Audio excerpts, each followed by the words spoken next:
एतराज़ जताया गया है असदुद्दीन ओवैसी या अन्य लीडर्स की तरफ से, आप कैसे देखते हैं?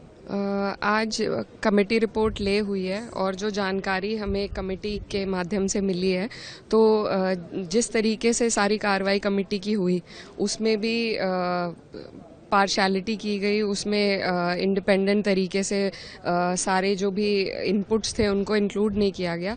तो ये जो बिल है इसका हम विरोध करते हैं। It is unconstitutional and it is against the rights of minorities in this country. तो बिल्कुल हम लोग इसके शुरू से ही खिलाफ में थे, लेकिन जेपीसी के माध्यम से बहाना दिया गया कि हमारी बातें, हमारे जो विरोध हैं उनको भी संज्ञान में लेकर इंक्लूड किया जाएगा, लेकिन ऐसा नहीं हुआ है। कई डिसेंट नोट्स जो एमपीज़ के हैं, जो लोग जेपीसी में थे, उनको एडिट करके इसमें डाला गया है और जितनी भी उनको चिंता थी उनको ठीक तरीके से रिजॉल्व करके इंक्लूड नहीं किया गया है। So there was no point of the JPC.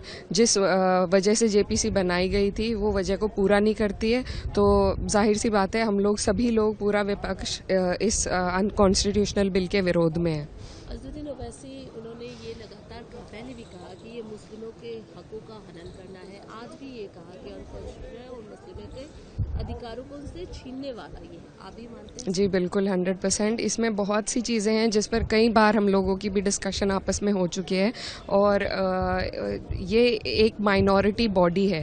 It is not for anybody else to intervene. ऐसी बहुत से संस्थाएं होती हैं, अलग अलग मज़हबों की अलग अलग संस्थाएं होती हैं, जो मज़हब इंडिपेंडेंट हैं अपनी संस्थाओं को अपने हिसाब से चलाने के लिए, लेकिन सिर्फ वक्फ बोर्ड को इस तरीके से उसमें अपनी टांग अड़ाकर और उनकी राइट्स को छीनना वो बिल्कुल गलत है। तो बहुत सी कमेटी होती हैं, गुरुद्वारे की कमेटी होती हैं, अलग अलग मंदिरों की कमेटी होती हैं, तो सब अपने मज़हब के हिसाब से चलती हैं, लेकिन सिर्फ वक्फ पे इस तरीके से हमला करना सरकार के द्वारा ये उचित नहीं है।